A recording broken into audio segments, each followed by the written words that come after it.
نحمد و نصلی علی رسولہ الکریم اما بعد فاعوذ باللہ من الشیطان الرجیم بسم اللہ الرحمن الرحیم رب اشرح لی صدری ویسر لی امری واحلل عقدۃ من لسانی یفقہوا قولی رب زدنی علما اللہم فقہنا فی الدین۔ 5واں پارہ آیت نمبر 24۔ محصنات من النساء إلا ما ملكت أيمانكم كتاب الله عليكم وأحل لكم ما وراء ذلكم أن تبتغوا بأموالكم محصنين غير مسافحين فما استمتعتم به منهن فآتوهن أجورهن فريضة ولا جناح عليكم فيما تراضيتم به من بعد الفريضة إن الله كان عليما حكيما ومن لم يستطع منكم قولا أن ينكح المحصنات المؤمنات فمما ملكت أيمانكم من فتياتكم المؤمنات والله أعلم بإيمانكم بعضكم من بعض فانكحوهن بإذن أهلهن وآتوهن أجورهن بالمعروف محصنات غير مسافحات ولا متخذات أخدان فإذا أحصن فإن أتين بفاحشة فعليهن نصف ما على المحصنات من العذاب ذلك لمن خشي العنة منكم وأن تصبروا خير لكم والله غفور رحيم۔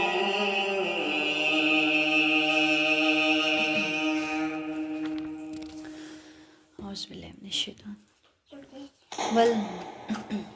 إن في خلق السماوات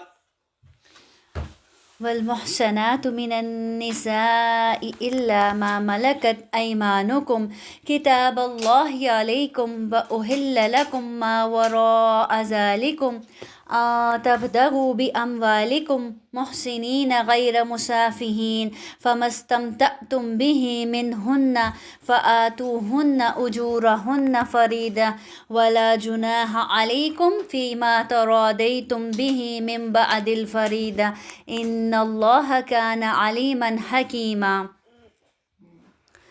اور حرام کی گئی شوہر والی عورتیں مگر جو تمہاری ملکیت میں آ جائیں۔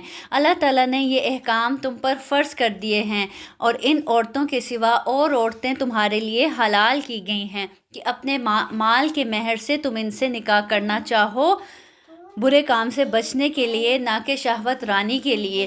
اس لیے جن سے تم فائدہ اٹھاؤ انہیں ان کا مقرر کیا ہوا مہر دے دو، اور مہر مقرر ہو جانے کے بعد تم آپس کی رضامندی سے جو طے کر لو اس میں تم پر کوئی گناہ نہیں، بے شک اللہ تعالیٰ علم والا اور حکمت والا ہے۔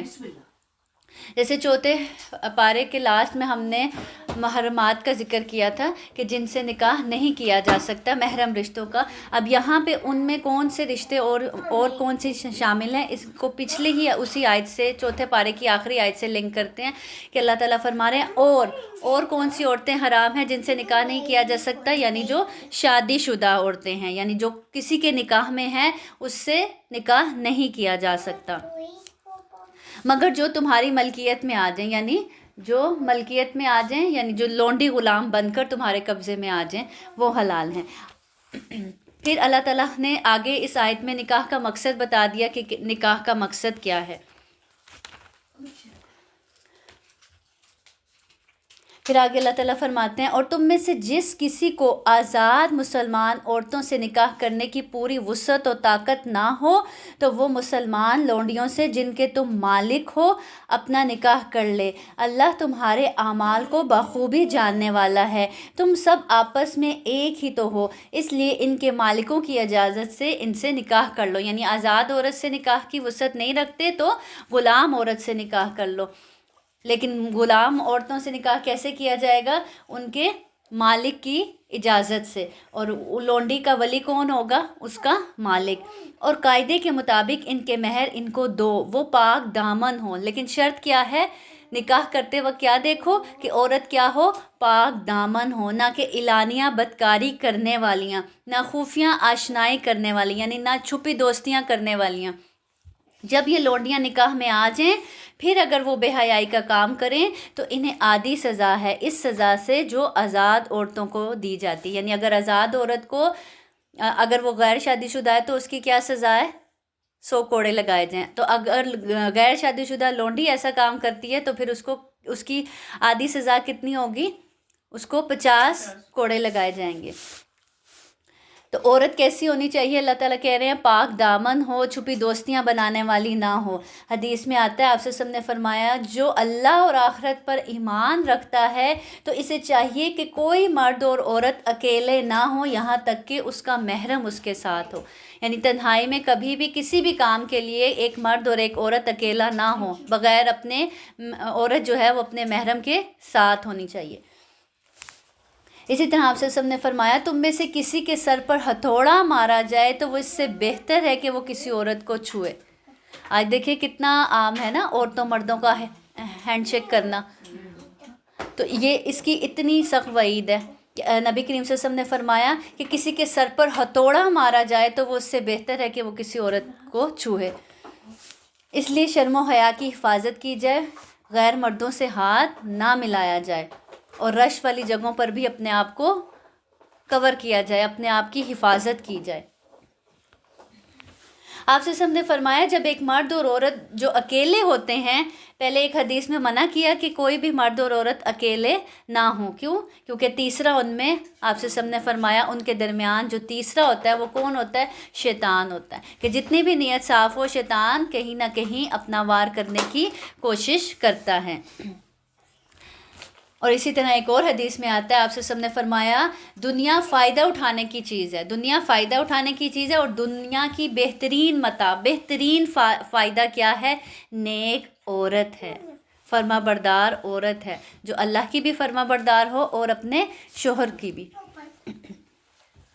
اللہ تعالیٰ چاہتا ہے کہ تمہارے واسطے خوب کھول کر بیان کرے اور تمہیں تم سے پہلے کے نیک لوگوں کی راہ پر چلائے اور تمہاری توبہ قبول کرے. اللہ تعالیٰ جاننے والا اور حکمت والا ہے. اور اللہ چاہتا ہے کہ تمہاری توبہ قبول کرے اور جو لوگ خواہشات کے پیروں ہیں وہ چاہتے ہیں کہ تم سے بہت دور ہٹ جائیں. تم اس سے بہت دور ہٹ جاؤ. کس سے بہت دور ہٹ جاؤ؟ یعنی حق بات سے، اللہ کے دین سے. اللہ چاہتا ہے کہ تم سے تخفیف کر دے. جیسے کل بھی ہم نے بات کی تھی جو خود دین کی طرف نہیں آتے وہ دوسروں کو بھی روکتے ہیں.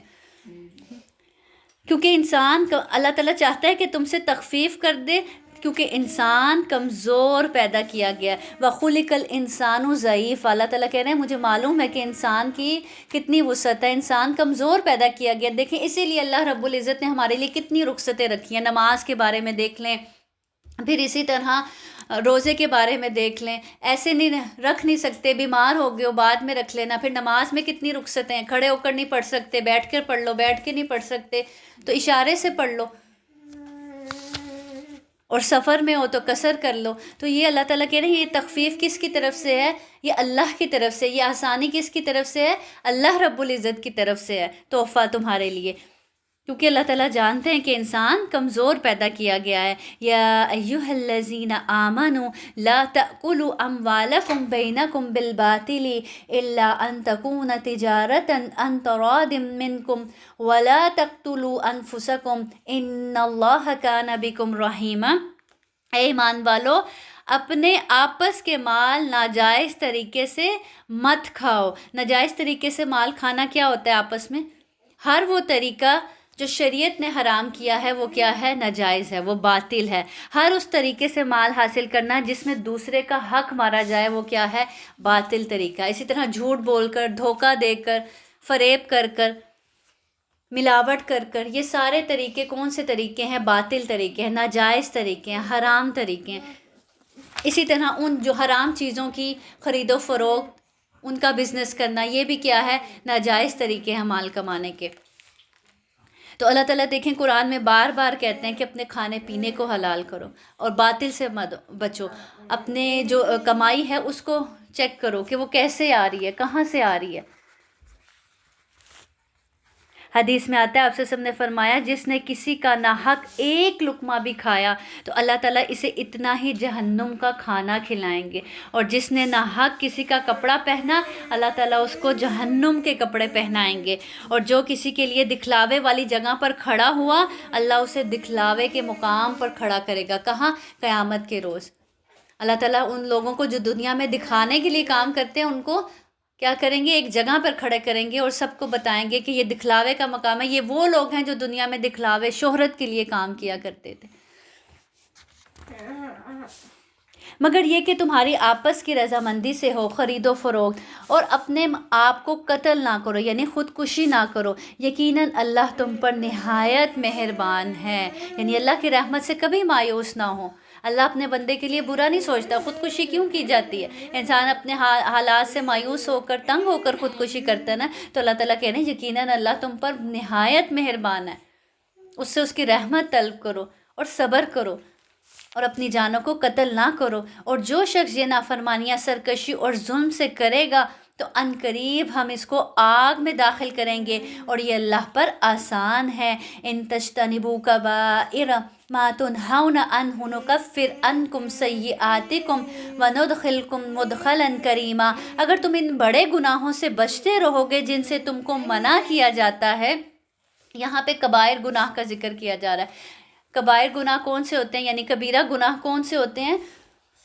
بعض کے نزدیک وہ گناہ جن پر کوئی حد مقرر کی جاتی ہے، جیسے زنا پر حد مقرر کی گئی نا، سزا مقرر کی گئی ہے. اسی طرح بعض کے نزدیک وہ گناہ جس میں قرآن و حدیث میں ان گناہوں پر سخت وعید آئی ہے یا ان پر لعنت کی گئی ہے، وہ سب گناہ کون سے گناہ کہلاتے ہیں؟ کبیرہ گناہ کہلاتے ہیں. جیسے مثال کے طور پر شرک، والدین کی نافرمانی بھی کیا ہے؟ کبیرہ گناہ ہے. اسی طرح زنا کرنا، غیبت کرنا بھی کیا ہے؟ کبیرہ گناہ. اسی طرح چوری کرنا، یہ سب کون سے گناہ ہیں؟ جادو کرنا، کروانا، یہ سب کبیرہ گناہ ہیں. تو اللہ تعالیٰ کیا کہنے ہیں؟ اگر تم بڑے بڑے گناہوں سے بچتے رہو گے جن سے تمہیں منع کیا جاتا ہے تو تمہارے چھوٹے گناہ اللہ تم سے دور کر دیں گے. بڑوں سے بچو گے اللہ چھوٹے گناہوں سے خود ہی تمہیں دور کر دیں گے اور عزت و بزرگی کی جگہ داخل کریں گے تمہیں. پھر آگے اللہ تعالیٰ فرماتے ہیں وَلَا تَتَمَنَّوْا مَا فَضَّلَ اللَّهُ بِهِ بَعْضَكُمْ عَلَى بَعْضٍ لِلرِّجَالِ نَصِيبٌ مِّمَّا اكْتَسَبُوا وَلِلنِّسَاءِ نَصِيبٌ مِّمَّا اكْتَسَبْنَ وَاسْأَلُوا اللَّهَ مِن فَضْلِهِ إِنَّ اللَّهَ كَانَ بِكُلِّ شَيْءٍ عَلِيمًا. اور اس چیز کی آرزو نہ کرو جس کے باعث اللہ تعالیٰ نے تم میں سے بعض کو بعض پر بزرگی دی ہے. دیکھیں ڈپریشن سے نکالنے کا اللہ تعالیٰ نے کتنا خوبصورت حل بتا دیا. خودکشی کب کرتا ہے انسان؟ پیچھے خودکشی کا ذکر کیا جا رہا ہے نا. خودکشی کب کرتا ہے؟ ڈپریشن میں جب چلا جاتا ہے، جب اپنے آپ کو محروم محسوس کرتا ہے تو انسان کہتا ہے بس اس سے اچھا تو میں دنیا سے چلا ہی جاؤں. تو اللہ تعالیٰ کہہ رہے ہیں اس چیز کی آرزو نہ کرو جس کے باعث اللہ تعالیٰ نے تم میں سے بعض کو بعض پر بزرگی دی، یعنی درجہ دیا. جیسے مثال کے طور پر ہم کہتے ہیں ہاں میرا شوہر تو ایسا نہیں، دیکھو فلاں کا شوہر کتنا اچھا ہے، میرے بچے تو اتنا تنگ کرتے ہیں، میرے بچے تو ایسے ہیں، دیکھو فلاں کے بچے کتنے نیک ہیں، کتنے سمجھدار ہیں، کتنے سلجھے ہوئے ہیں. اس کا تو گھر دیکھو کتنا خوبصورت ہے، میں تو دیکھو کیسے گندے سے گھر میں رہتی ہوں. تو یہ سوچیں انسان کو کہاں لے جاتی ہیں، ڈپریشن کی طرف لے جاتی ہیں. تو اللہ تعالیٰ کہنے ان چیزوں پر ایک دوسرے کی چیزیں دیکھ کر بعض کو اگر اللہ نے بعض لحاظ سے اگر کسی معاملے میں فضیلت دی ہے یا درجہ دیا ہے، کسی کو زیادہ دیا ہے کسی کو کم دیا ہے، تو ان چیزوں کی آرزو نہ کرو، ان کو اپنی حسرتیں نہ بناؤ. اور پھر اگر دیکھا جائے، اگر کسی کو کوئی نعمت ایک طرف نعمت ملی ہوتی ہے نا، جو ہم اس کو نعمت دیکھ رہے ہوتے ہیں، ہم اس کو خوش قسمت سمجھ رہے ہوتے ہیں، اور جو اس کے پیچھے کا غم ہوتا ہے نا، جو تکلیف دی اللہ تعالیٰ نے اس کو، ساتھ میں کوئی آزمائش دی ہوتی ہے، وہ ہم سے ہماری آنکھوں سے اوجھل ہوتی ہے. ہمیں کیا نظر آ رہی ہوتی ہے؟ اس کی وہ نعمت نظر آ رہی ہوتی ہے، وہ چمک کر آنکھوں کو دکھائی دے رہی ہوتی ہے کہ ہاں اس کے بعد دیکھو یہ چیز ہے.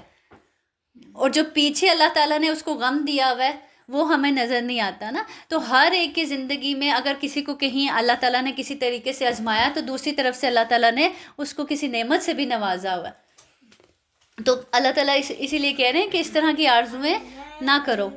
مردوں کا اس میں سے حصہ ہے جو انہوں نے کمایا، اور عورتوں کے لیے ان میں سے حصہ ہے جو انہوں نے کمایا. یعنی عورتوں مردوں کے لیے وہی کچھ ہے جو انہوں نے اپنی محنت سے کمایا. یعنی کیا کمایا؟ نیک اعمال. حضرت ام سلمہ رضی اللہ عنہ نے عرض کیا کہ مرد جہاد میں حصہ لیتے ہیں اور شہادت پاتے ہیں، ہم عورتیں ان فضیلت والے کاموں سے محروم ہیں. یعنی نہ ہم جہاد کر سکتی ہیں. اکثر آج بھی ہمارے ذہن میں آتے ہیں نا، مرد تو جاتے ہیں جامِ شہادت نوش کرتے ہیں، اور عورتوں کے لیے کیا ہے؟ تو ہماری، اور پھر کیا کہنے لگی، ہماری میراث میں بھی مردوں سے نصف حصہ ہے. اس پر اللہ رب العزت نے یہ آیت نازل فرمائی کہ مردوں کے لیے وہی ہے جو وہ کمائیں گے، اور عورتوں کے لیے وہی ہے جو وہ کمائیں گی.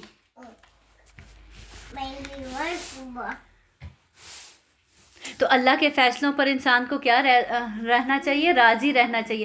جو اللہ کے فیصلوں پر راضی ہو جاتا ہے نا، اللہ تعالیٰ نے جس حالت میں رکھا ہے، جس کنڈیشن میں رکھا ہے، وہ اس پر راضی رہتا ہے، تو اللہ رب العزت اس کے دل کو پھر ٹھنڈا کر دیتے ہیں.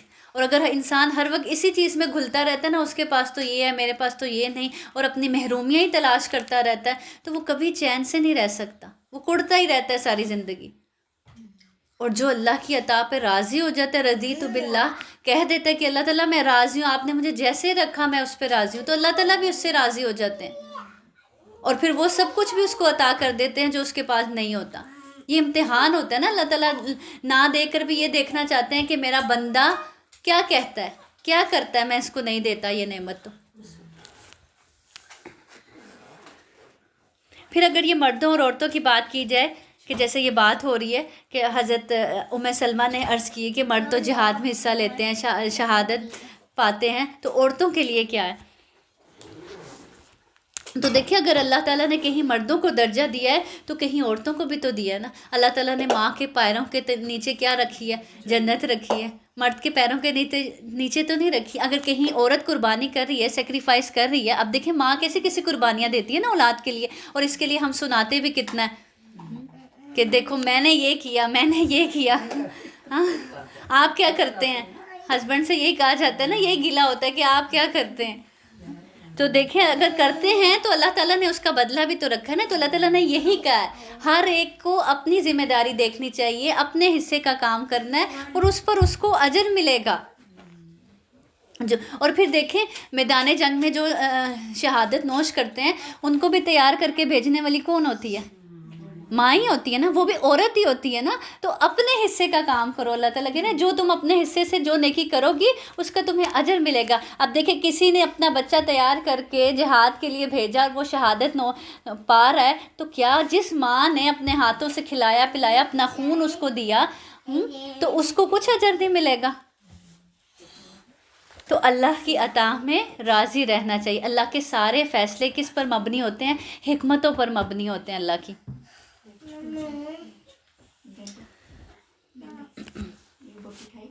پھر اللہ تعالیٰ کہہ رہے ہیں کہ ایک دوسرے سے اپنے آپ کو کمپیئر نہ کرو. اگر اللہ نے کسی کو کسی پر فضیلت دی ہے تو کیا نہ کرو، اس کی ہرس نہ رکھو، اس کی لالچ نہ رکھو، اس کی آرزو نہ کرو، بلکہ اللہ سے اس کا فضل مانگو.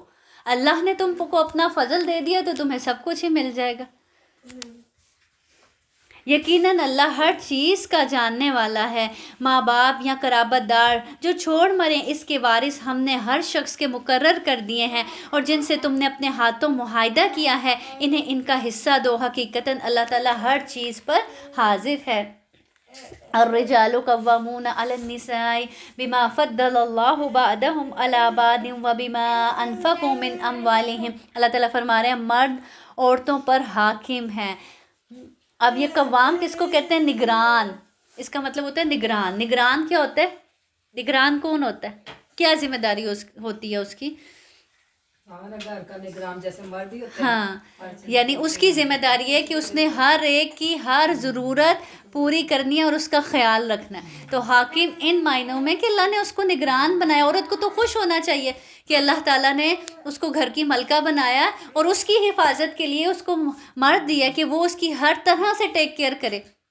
تو اللہ تعالیٰ کہہ رہے ہیں مرد عورتوں پر حاکم ہے اس وجہ سے کہ اللہ تعالیٰ نے ایک کو دوسرے پر فضیلت دی ہے۔ تو یہ جو اللہ تعالیٰ نے ایک کو دوسرے پر فضیلت دی ہے نا، تو اس پر شکوے نہیں کرنے چاہیے۔ اکثر عورتیں شکوے کرتی ہیں نا اس چیز پہ، تو اللہ تعالیٰ کہہ رہے ہیں کہ اس کو تسلیم کرنا چاہیے جو بھی اللہ کے فیصلے ہیں۔ اللہ نے بعض کو بعض پر اگر فضیلت دی ہے تو کسی کچھ وجوہات کی بنا پر دی ہے، اور اس وجہ سے اب دیکھیں ماں کا، ایک صحابی نے پوچھا میری حسن سلوک کا سب سے زیادہ حقدار کون ہے؟ آپ سے نے فرمایا تمہاری ماں۔ اس نے پھر یہی سوال کیا کہ اس کے بعد؟ آپ سے نے فرمایا تمہاری ماں۔ اس نے پھر یہی سوال کیا، آپ سے نے پھر فرمایا تمہاری ماں۔ پھر اس نے کہا اس کے بعد آپ سے نے فرمایا پھر تمہارا باپ۔ تو یہ عورت، یہ جو فضیلت ماں کو اس مقام پہ ملی ہے، تو دیکھیں ہر جگہ اللہ تعالیٰ نے اگر کسی جگہ پر کسی کو فضیلت دی ہے تو بعض جگہوں پر بعض کو فضیلت دی ہے۔ اور اسی طرح جیسے یہ تو مرد اور عورت کا معاملہ ہے نا، اسی طرح عام روٹین میں بھی ہم دیکھیں کہ اگر ہمیں اللہ تعالیٰ نے کوئی نعمت سے نوازا ہے تو کسی جگہ اگر جو دوسرا دیکھ کر ہماری نعمت سے حسد کر رہا ہے، اللہ تعالیٰ نے اس کو کسی اور نعمت سے نوازا ہوگا جو ہمارے پاس نہیں ہوگی۔ بس نیک فرما بردار عورتیں، اور اس اللہ تعالیٰ نے ایک دوسرے پر فضیلت دی ہے، اور اس وجہ سے کہ مردوں نے اپنے مال خرچ کیے ہیں اس لیے بھی اللہ تعالیٰ نے اس کو فضیلت دی ہے عورت پر۔ کیوں؟ کیونکہ وہ ذمہ دار بنایا گیا، وہ اپنا مال خرچ کرتا ہے۔ بس نیک فرما بردار عورتیں خاوند کی عدم موجودگی میں بحفاظت الہی نگہداشت رکھنے والیاں ہیں، اور جن عورتوں کی نافرمانی بدگمانی کا تمہیں خوف ہو انہیں نصیحت کرو۔ اب کرنے کا کام کیا ہے؟ اللہ تعالیٰ کہہ رہے ہیں اس بحث میں یا اس فضیلت میں الجھنے کا کہ بھئی ان کو درجہ دیا گیا، ہمیں نہیں دیا گیا۔ تمہارا کرنے، اس کو جو ذمہ داری کی گئی ہے وہ کرے، اب تمہیں جو ذمہ داری دی جا رہی ہے وہ تم کرو۔ عورت کی کیا ذمہ داری اس آیت سے پتہ چلتی ہے کہ وہ گھر کی حفاظت کرے، شوہر کے پیچھے اس کے گھر، مال، اس کی عزت کون ہے؟ اس کے شوہر، اپنے شوہر کی عزت بھی، اور عورت بھی اس کس کی عزت ہے؟ اپنے خاوند کی عزت ہے۔ اپنی عزت کی حفاظت کرے، اپنے اولاد کی حفاظت کرے، اس کی اچھی تربیت کرے۔ حدیث میں آتا ہے بہترین بیوی وہ ہے جب اسے دیکھو تو تمہیں کیا کرے؟ خوش کر دے، جب تم کسی بات کا حکم دو تو وہ بجا لائے، اور کسی غیر موجودگی میں، اور اس کی غیر موجودگی میں اپنی عزت اور اس کے گھر کی اور اس کے مال کی کیا کرے؟ حفاظت کرے۔ یہ بہترین بیوی کی خصوصیات ہیں۔ خوش کرتے عورت خاوند کو؟ ہاں، اکثر کرنا چاہیے لیکن ہوتا نہیں ہے ہمارے ہاں۔ کیا ہوتا ہے؟ ہم سب کے ساتھ مسکرا کر مل لیتے ہیں، ہاں، جہاں ہمیں، اور وہ جو سب کی تھکن ہے نا، وہ جو سب نے جیسے ہم نے کل بھی غصہ پی جانے کی بات کی تھی، تو وہ جو سب کی تھکن ہے، سب کی باتیں وہ ہم نے نکالنی کہاں ہے؟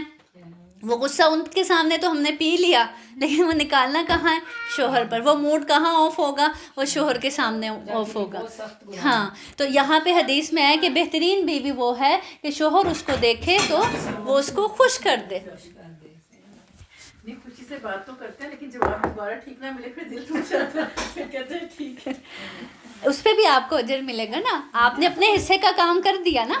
آپ نے اپنے حصے کا کام کر دیا. اب یہی ہم نے پڑھا ہے نا, اللہ تعالیٰ نے پچھلی آیت میں کیا کہا کہ جو مرد نیکی کرے گا اس کے لیے اجر ہے, جو عورت کرے گی. تو اگر اس نے نیکی نہیں کی اس وقت میں تو آپ نے کی ہے, ہاں آپ کو اس کا اجر مل جائے گا انشاءاللہ.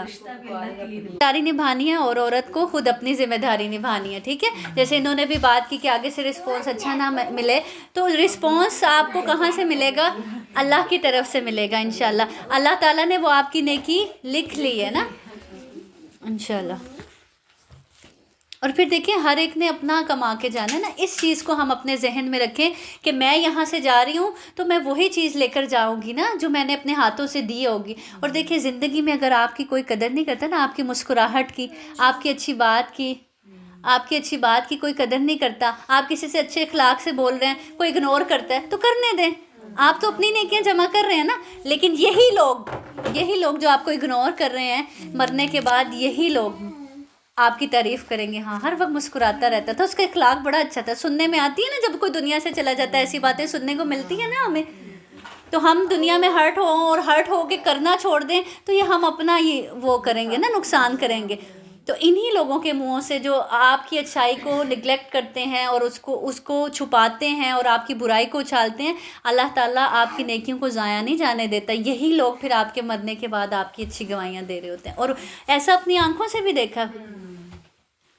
پھر آگے اللہ تعالیٰ فرماتے ہیں, اور جن عورتوں کی نافرمانی اور بدگمانی کا تمہیں خوف ہو انہیں نصیحت کرو اور انہیں الگ بستروں پر چھوڑ دو اور انہیں مار کی سزا دو. پھر اگر وہ تابعداری کریں تو ان پر کوئی راستہ تلاش نہ کرو, بے شک اللہ تعالیٰ بڑی بلندی اور بڑائی والا ہے. اگر تمہیں اب یہاں مار کون سی, جب یہ والی حرکت کرے, بے حیائی کرے ایسے, اور پھر مار بھی کون سی, مسواک نہیں ہوتی, جیسے کوئی مسواک ہوتی ہے اس سے ہلکا سا مارنا, وہ بھی یہ کہ اس کی عزت کو ٹھیس پہنچے کہ بھئی مجھ پر ہاتھ اٹھایا گیا, میں نے واقعی اس کی عقل ٹھکانے میں لانے کے لیے کہ واقعی وہ اتنی بڑا غلط کام کر رہی ہے. اگر تمہیں میاں بھی, اور آج ہمارے ہاں کیا چھوٹی چھوٹی باتوں پر ہی مرد حضرات اتنا پیٹ دیتے ہیں عورتوں کو, تو یہ ہمارا دین اس مار کی اجازت نہیں دیتا. اور دیتا بھی کب ہے, جب اس طرح کی بے حیائی خدا نہ خواستہ ہو. اگر تمہیں میاں بیوی کے درمیان آپس کی انبن کا خوف ہو تو ایک منصف مرد والوں میں سے اور ایک عورت کے گھر والوں میں سے مقرر کر لو. یہاں پورے خاندان اکٹھے ہو جاتے ہیں اور ایک محاذ کھڑے ہو جاتے ہیں. اگر یہ دونوں صلح کرانا چاہیں گے تو اللہ تعالیٰ دونوں میں ملاپ پیدا کر دے گا. اب کیسا, دونوں خاندانوں سے ایک سمجھدار بندہ لینا جو منصف ہو, جو انصاف کرنے والا ہو, جو دونوں فریقوں کی بات اچھے سے سننے والا ہو اور جس کی نیت ہو اصلاح کرانے کی. یقیناً اللہ تعالیٰ پورے علم والا, پوری خبر والا ہے.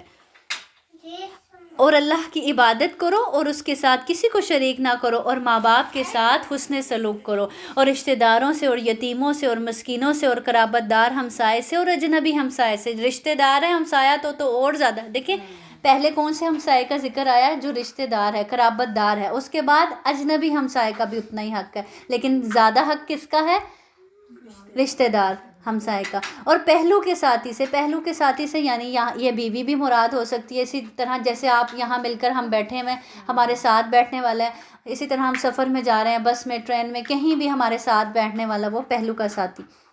اور راہ سفر سے اور ان سے جن کے مالک تمہارے ہاتھ ہیں یعنی غلام.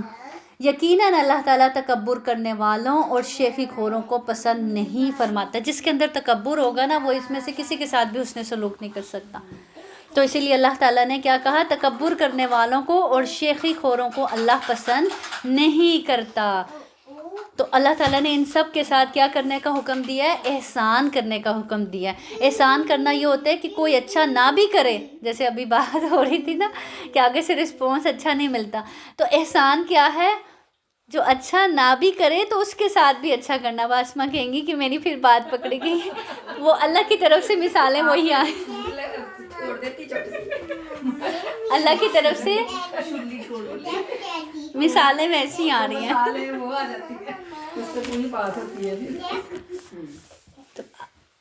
آپ سے ہم نے فرمایا وہ شخص جنت میں نہیں جائے گا جس کے دل میں رائی کے دانے برابر بھی کبر ہوگا۔ رائی کا دانہ کتنا سا ہوتا ہے، ہاتھ میں بھی نہیں آتا نا رائی کا دانہ، اتنا سا بھی کسی کے دل میں کبر ہے، تکبر ہے۔ تکبر کیا ہوتا ہے؟ اپنے آپ کو بڑا سمجھنا کہ میں بہت بڑی ہوں۔ یعنی ان سب کے ساتھ حسن سلوک بھی کر اگر انسان ان پر احسان کرے کہ ہاں بھی میں تو بڑی ہوں، میں تو ان سب کے ساتھ بہت کرتی ہوں، تو پھر اس نے اپنی نیکی ضائع کر دی۔ تو اللہ تعالیٰ کہتے ہیں ایسا انسان جنت میں جائے گا نہیں جس کے دل میں اتنی سی بھی بڑائی ہو کہ میں سب سے اچھی ہوں، میرے کپڑے سب سے اچھے ہوتے ہیں۔ یہ باتیں عورتوں میں آ جاتی ہیں نا، میرا ڈریس تو بڑا اچھا ہوتا ہے، سب سے اچھا میرا ڈریس ہوتا ہے، دیکھنے لائق ہوتا ہے۔ تو جہاں بھی میں آ رہی آپ کے اندر سمجھیں اندر تکبر ہے، تو اس کو اندر تک تلاش کرنے کی ضرورت ہے، کیونکہ اللہ تعالیٰ کہہ رہے ہیں رائی کے دانے کے برابر بھی کسی کے اندر تکبر ہے تو وہ جنت میں نہیں جائے گا۔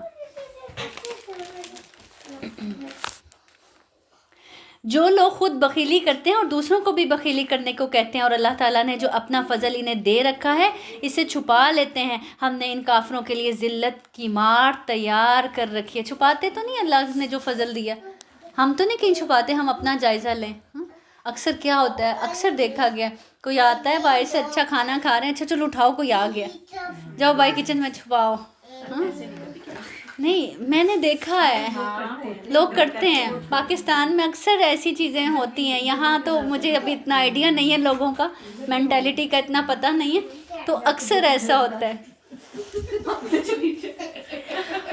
اور اسی طرح کپڑوں میں بھی ہوتا ہے کہ اچھا لوگوں کو پتہ چل کے اتنے اچھے برانڈ کے کپڑے پہنتے ہیں، ان کے گھر میں برانڈ کے جوتے آتے ہیں، تو وہ تو پھر مانگنا شروع ہو جائیں گے نا ہم سے بھی کہ ان کے پاس تو بڑی دولت ہے، چلو ان سے مانگتے ہیں، ہم بھی اپنی ضرورتیں پوری کرتے ہیں۔ تو ہاں، تو یہ اللہ تعالیٰ کہہ رہے ہیں اب اللہ نے جو ان کو فضل دیا اس کو چھپاتے ہیں۔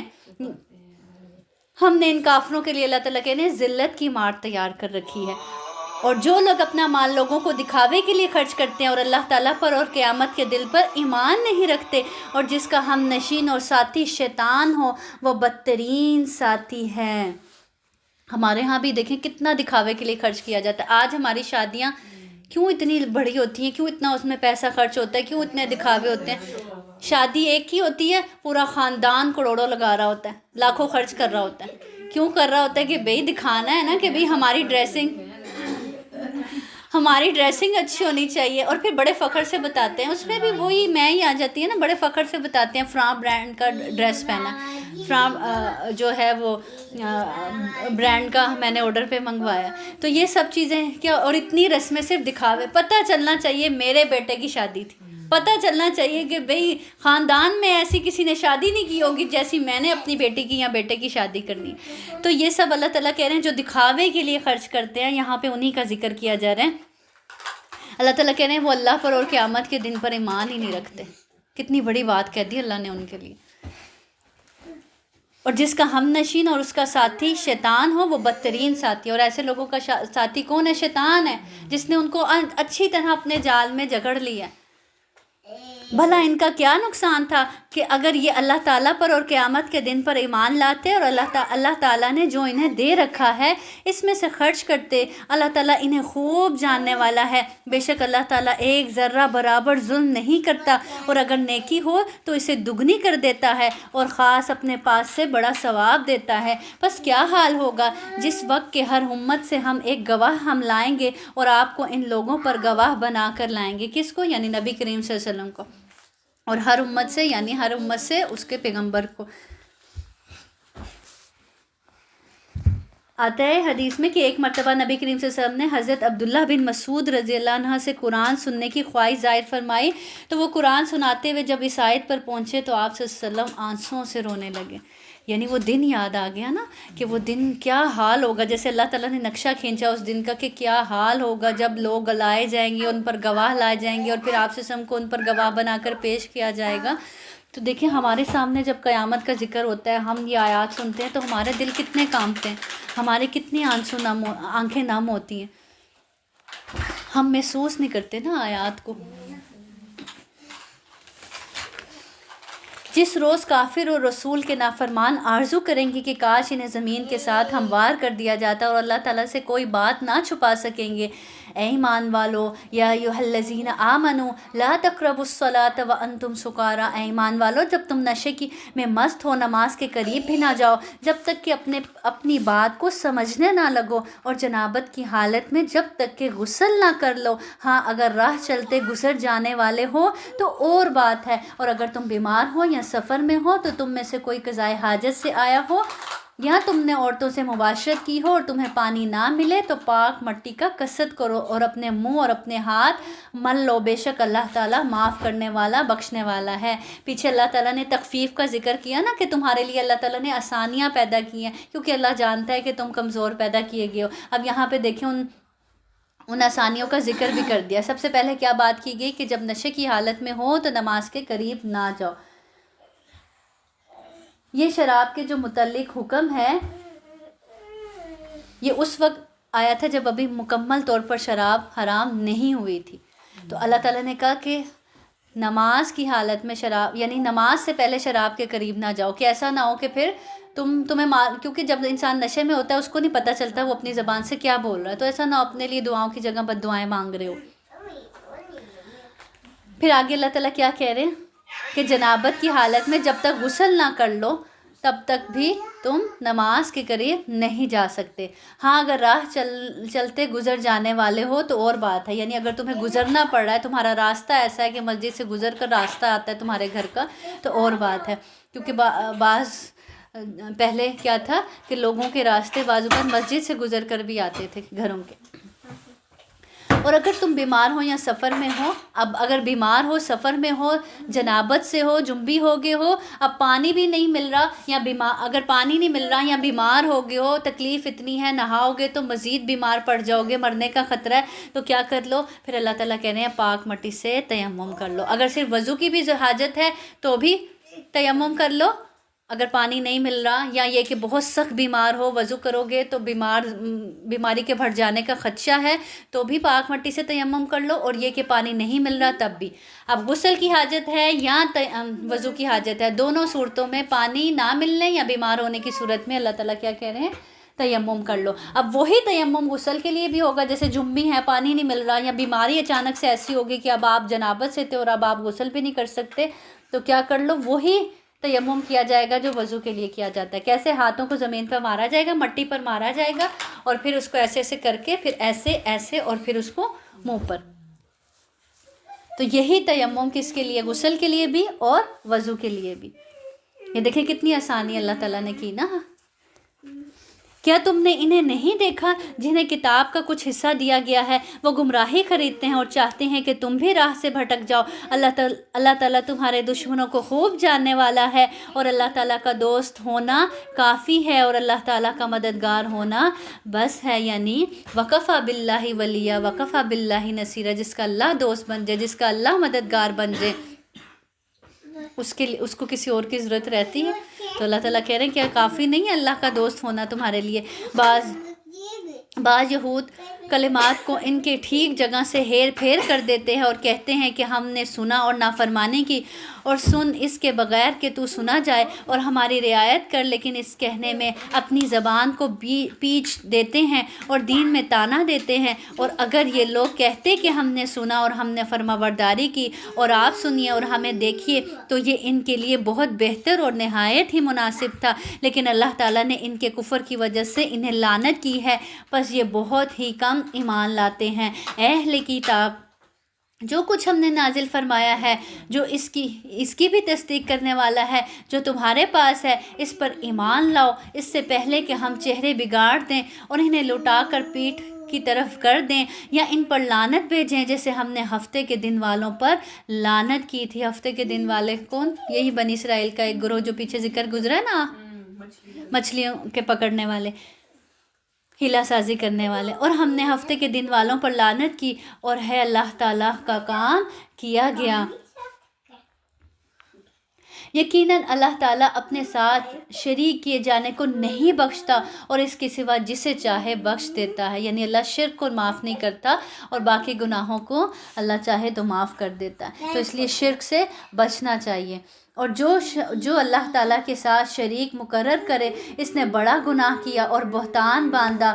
کیا آپ نے انہیں نہیں دیکھا جو اپنی پاکیزگی اور ستائش خود کرتے ہیں، یعنی اپنے منہ میاں مٹھو بنتے ہیں، بلکہ اللہ تعالیٰ جسے چاہے پاکیزہ کرتا ہے، کسی پر ایک دھاگے کے برابر بھی ظلم نہ کیا جائے گا۔ تو یہاں تو اشارہ کس کی طرف ہے؟ اہل کتاب کی طرف، جو اپنے منہ میاں مٹھو بنتے تھے۔ کیا کہتے تھے؟ ہم تو اللہ کے بیٹے ہیں، ہم اللہ کے چہیتے ہیں، ہاں؟ اس لیے ہمیں عذاب نہ چھوئے گا۔ تو ہمارے ہاں بھی منہ میاں مٹھو بنا جاتا ہے نا، اپنی تعریفیں خود کی جاتی ہے۔ میں تو تہجد اٹھ کے پڑھتی ہوں، میں تو بڑی 5 وقت کی نمازی ہوں، میں نمازیں نہیں چھوڑتی، میں تو اپنی نماز کو ذرا سا ٹائم ادھر ادھر نہیں کرتی، میں تو یہ والے روزے بھی رکھتی ہوں، میں تو وہ والے روزے بھی رکھتی ہوں۔ کہیں بھی کسی کی تعریف ہو رہی ہوتی ہے، فوراً جو ایسے لوگ ہوتے ہیں نا جو اپنے منہ میاں مٹھو بنتے ہیں، تو وہ فوراً اپنی بات شروع کر دیتے ہیں، اپنی تعریف خود ہی کرنا شروع کر دیتے ہیں۔ تعریف کی ایگزامپل دینے لگے۔ ہاں فلاں میں نے کھانا بنایا تھا نا تو سب نے میری بڑی تعریف کی تھی، کسی کے کھانے کی تعریف ہو رہی ہے، برداشت نہیں ہوئی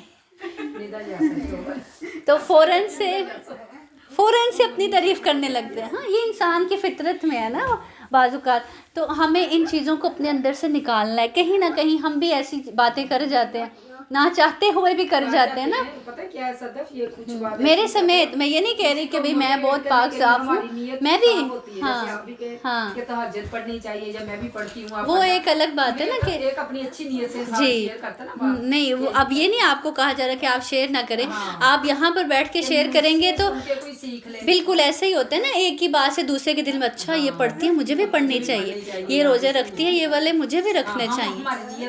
ہاں، لیکن جو یہ لوگ ہوتے ہیں وہ بس وہ یہ چاہتے ہیں کہ انہی کی تعریف ہو، انہی کے چرچے ہوں۔ یہ بھی ایک حسد کی ایک قسم ہوتی ہے نا کہ آپ کسی کی تعریف برداشت نہیں کر سکتے۔ تو ان چیزوں سے بھی کیا کرنا چاہیے؟ بچنا چاہیے۔ تو اللہ تعالیٰ کہہ رہے ہیں اللہ کسی پر ایک دھاگے، فتیلہ کہتے ہیں، یہاں پہ فتیلہ کا ذکر ہے، تو فتیلہ کہتے ہیں کھجور کی گٹھلی کے کٹاؤ میں جو دھاگا ہوتا ہے نا، جب کھجور کھاتے ہیں تو گٹھلی کے اندر ایک باریک سا دھاگا نکلتا ہے نا سینٹر میں جو ہوتا ہے، اس کو کہتے ہیں فتیلہ۔ تو اللہ تعالیٰ کہہ رہے ہیں اللہ اس کے برابر بھی کسی پر ظلم نہیں کرتا۔ دیکھو یہ لوگ اللہ تعالیٰ پر کس طرح جھوٹ باندھتے ہیں، اور یہ حرکت سری گناہ ہونے کے لیے کافی ہے۔ کیا آپ نے انہیں نہیں دیکھا جنہیں کتاب کا کچھ حصہ ملا ہے، جو بت کا اور باطل معبود کا اعتقاد رکھتے ہیں اور کافروں کے حق میں کہتے ہیں کہ یہ لوگ ایمان والوں سے زیادہ راہ راست پر ہیں۔ یہی وہ لوگ ہیں جنہیں اللہ تعالیٰ نے لعنت کی ہے، اور جسے اللہ تعالیٰ لعنت کر دے تو اس کا کوئی مددگار نہ پائے گا۔ کیا ان کا کوئی حصہ سلطنت میں ہے؟ اگر ایسا ہو تو پھر یہ کسی کو ایک کھجور کی گٹھلی کے شگاف کے برابر بھی کچھ نہ دیں۔ کھجور کی گٹھلی کا شگاف دیکھے کبھی؟ گٹھلی کے اندر جو اوپر ایک ڈوٹ ہوتا ہے نا، ڈوٹ ہوتا ہے گٹھلی کے اندر، اتنا سا بھی اللہ تعالیٰ کہہ رہے ہیں کہ اگر ان کو سلطنت کا حصہ بنا دیا جائے، یہ تو کسی کو اتنا سا بھی نہ دیں۔ یہ لوگوں سے حسد کرتے ہیں اس پر جو اللہ تعالیٰ نے اپنے فضل سے انہیں دیا ہے، پس ہم نے تو آل ابراہیم کو کتاب اور حکمت بھی دی ہے اور بڑی سلطنت بھی عطا فرمائی ہے۔ پھر ان میں سے بعض نے تو اس کتاب کو مانا اور بعض اس سے رک گئے، اور جہنم کا جلانا کافی ہے جن لوگوں نے ہماری آیتوں سے کفر کیا، انہیں ہم یقیناً آگ میں ڈال دیں گے جب ان کی کھالیں پک جائیں گی۔ اللہ تعالیٰ کہنے جہنم میں جب ان کی کھالیں پک جائیں گی ہم ان کے سوا اور کھالیں بدل دیں گے تاکہ وہ عذاب کا مزہ چکھیں۔ جب آپ کی سکن بالکل جل جاتی ہے نا، پھر جلنے کا وہ جو اثر ہوتا ہے نا وہ ختم ہو جاتا ہے، تو اللہ تعالیٰ کہہ رہے ہیں نئی کھالیں دیں گے تاکہ بار بار جلیں، بار بار مزہ چکھیں۔ یقیناً اللہ تعالیٰ غالب حکمت والا ہے۔ اور روایات سے پتہ چلتا ہے کہ یہ تبدیلی دن میں، یعنی سکن کی تبدیلی، کھالیں کی تبدیلی دن میں 20 بلکہ سینکڑوں دفعہ مرتبہ ہوگی، اور جہنمی جہنم میں اتنے پھول جائیں گے، یعنی آگ میں جلنے کی وجہ سے اتنے پھول جائیں گے کہ ان کے کانوں کی لو سے پیچھے گردن تک کا فاصلہ، یعنی یہ لو ہوتی ہے نا، یہ گردن تک کا فاصلہ 700 سال کی مسافت جتنا ہو جائے گا، اور ان کی کھال کی موٹائی 70 بالش، اور داڑھ احد، ایک داڑھ کتنی سی ہوتی ہے، داڑھ اتنی سی، احد پہاڑ جتنی ہو جائے گی، یعنی اتنے پھول جائیں گے۔ ایک آگ کا عذاب، اوپر سے موٹاپے کا عذاب، کتنی تکلیف دیتا ہے نا موٹاپا بھی، آپ کو اٹھنا بیٹھنا چلنا کتنا دوبر ہو جاتا ہے۔ اور جو لوگ ایمان لائے اور شائستہ عمل کی یعنی نیک عمل کی، ہم عنقریب انہیں ان جنتوں میں لے جائیں گے جن کے نیچے نہریں بہہ رہی ہیں، جن میں وہ ہمیشہ ہمیشہ رہیں گے۔ ان کے وہاں صاف ستھری بیویاں ہوں گی اور ہم انہیں گھنی چھاؤں اور پوری راحت میں لے جائیں گے۔ اللہ تعالیٰ تمہیں تاکیدی حکم دیتا ہے کہ ایمانت والوں کی ایمانتیں انہیں پہنچاؤ، اور جب لوگوں کا فیصلہ کرو تو عدل و انصاف سے فیصلہ کرو، یقیناً وہ بہتر چیز ہے جس کی نصیحت تمہیں اللہ تعالیٰ کر رہا ہے، بے شک اللہ تعالیٰ سنتا ہے، دیکھتا ہے۔ اب یہاں پہ کون سی ایمانتوں کا ذکر کیا جا رہا ہے؟ اللہ تعالیٰ تمہیں تاکیدی حکم دیتا ہے کہ ایمانت والوں کی ایمانتیں انہیں پہنچا دو۔ ایک تو وہ ایمانتیں جو کسی کے پاس رکھوائی جاتی ہے ایمانت، ہاں تو اللہ تعالیٰ کہہ رہے ہیں جس کی ایمانت ہے اس کو لوٹا دو۔ اور کون سی ایمانتیں؟ اور یہاں پہ وہ ایمانتیں بھی مراد ہیں، یعنی دوسرے عہدے اور یہاں پر مناصب مراد ہیں کہ جو ان کے اہل ہیں انہی کو عہدے وہ دیے جائیں۔ یہ بھی ایمانتیں ہوتی ہیں، یہ بھی ایمانت ہوتی ہے کہ جو اس کا اہل ہے جس عہدے کا اسی کو دیا جائے۔ آج دیکھیں رشوت اور سفارش سے جو حقدار ہوتے ہیں عہدوں کے ان کو نہیں ملتے، اور باقی لوگوں کو جو نااہل ہوتے ہیں ان کو وہ عہدے مل جاتے ہیں۔ تو یہ اللہ تعالیٰ یہاں پہ کہہ رہے ہیں، اللہ تعالیٰ تمہیں تاکیدی حکم دیتا ہے کہ ایمانت والوں کی ایمانتیں انہیں پہنچاؤ، یعنی جو اہل ہیں عہدوں کے ان کو ان کے ذمہ داریاں سونپو۔ اے ایمان والو فرما برداری کرو اللہ تعالیٰ کی اور فرما برداری کرو رسول صلی اللہ علیہ وسلم کی اور تم میں سے اختیار والوں کی۔ پھر اگر کسی چیز میں اختلاف کرو تو اسے لوٹاؤ اللہ تعالیٰ کی طرف اور رسول کی طرف، اگر تمہیں اللہ تعالیٰ پر اور قیامت کے دن پر ایمان ہے، یہ بہت بہتر ہے اور باعتبار انجام کے بہت اچھا ہے۔ کیا آپ نے انہیں نہیں دیکھا جن کا دعویٰ تو یہ ہے کہ جو کچھ آپ پر اور جو کچھ آپ سے پہلے اتارا گیا ہے اس پر ان کا ایمان ہے، لیکن وہ اپنے فیصلے غیر اللہ کی طرف لے جانا چاہتے ہیں، حالانکہ انہیں حکم دیا گیا ہے کہ شیطان کا انکار کریں۔ شیطان تو یہ چاہتا ہے کہ انہیں بہکا کر دور ڈال دے۔ ان سے جب بھی کہا جائے کہ اللہ تعالیٰ کی نازل کردہ کلام کی اور رسول صلی اللہ علیہ وسلم کی طرف آؤ تو آپ دیکھ لیں کہ یہ منافق آپ سے منہ پھیر کر رکے جاتے ہیں، اور یہ اپنے فیصلے بھی کن سے کروانا چاہتے ہیں؟ دوسرے لوگوں سے کروانا چاہتے ہیں، اللہ اور اس کے رسول سے نہیں کروانا چاہتے۔ آج ہم بھی ہوتا ہے نا، کوئی ایسا معاملہ پیش آ جائے تو ہم کہتے ہیں ہاں نہیں قرآن اور حدیث تو یہ کہتی ہے لیکن یہ تو نہیں ہم کر سکتے۔ کوئی ایسا آدمی مل جائے جو اس کے بارے میں کوئی ایسا فیصلہ کر دے، بیچ کی راستہ نکال دے، تو یہاں پہ اللہ تعالیٰ یہی کہہ رہے ہیں کہ وہ شیطانوں سے فیصلے کرانا چاہتے ہیں۔ پھر کیا بات ہے کہ جب ان پر ان کے کرتوت کے باعث کوئی مصیبت آ پڑتی ہے تو پھر یہ آپ کے پاس آ کر اللہ کی قسمیں کھاتے ہیں کہ ہمارا ارادہ تو صرف بھلائی اور میل ملاپ ہی کا تھا، یعنی پہلے فساد پہنچانے کی کوشش کرتے ہیں، پھر کوئی زیادہ مسئلہ بگڑ جاتا ہے تو آ کر کیا قسمیں کھا کر کہتے ہیں کہ ہمارا ارادہ تو اصلاح کا تھا۔ یہ وہ لوگ ہیں کہ ان کے دلوں کا بھید اللہ تعالیٰ پر بخوبی روشن ہے، آپ ان سے چشم پوشی کیجئے، انہیں نصیحت کرتے رہیں اور انہیں وہ بات کہیے جو ان کے دلوں میں گھر کرنے والی ہے، یعنی ایسی نصیحت ان سے کریں۔ اللہ تعالیٰ کہہ رہے ہیں ان کی باتوں سے، ان کی حرکتوں سے، ان کے برے فعل سے آپ کیا کریں؟ درگزر کریں، اور کیا کریں؟ انہیں ایسی نصیحت کریں کہ جو ان کے دل میں گھر کر جائے، جو ان کے دل کو بدل دے۔ ان کا دل بدل گیا تو یہ بدل جائیں گے۔ ہم کیا کرتے ہیں؟ ہم ایسے لوگوں کو کیا کرتے ہیں؟ طنز کرتے ہیں نا، ہم کہتے ہیں دیکھو تمہارے کام کس طرح کے ہیں، ایسے کرتے ہیں۔ اور اللہ تعالیٰ کیا کہہ رہے ہیں کہ ایسے لوگوں کے ساتھ کیا کرو؟ درگزر کرو، ان کی برائیوں سے درگزر کرو۔ اگر ان کو بدلنا چاہتے ہو نا تو اللہ تعالیٰ نے یہاں بہترین اصول بتا دیا کہ اگر کسی انسان کو بدلنا چاہتے ہو اور وہ دین پر پوری طرح سے نہیں ہے، تم اس کو دین کی طرف لانا چاہتے ہو تو پہلا سٹیپ کیا کرو؟ اس سے درگزر کرو، اس کی جو برائیاں ہیں، جو غلطیاں ہیں، جو کوتاہیاں ہیں، جو اس کی اس قسم کی حرکتیں ہیں، ان سے کیا کرو؟ درگزر کرو، اگنور کرو، ایسے کرو جیسے دیکھا ہی نہیں، اور کوئی ایسی پیاری بات کر دو اللہ کی محبت کے بارے میں، قرآن کے بارے میں، حدیث کے بارے میں کہ جو ان کے دل میں گھر کر جائے، وہ خود سیکھنا چاہیں، وہ خود دین کو جاننا چاہیں، اور جب وہ خود جاننا چاہیں گے دین کو تو پھر وہ آٹومیٹکلی سب چیزیں بھی سنور جائیں گی ان کی۔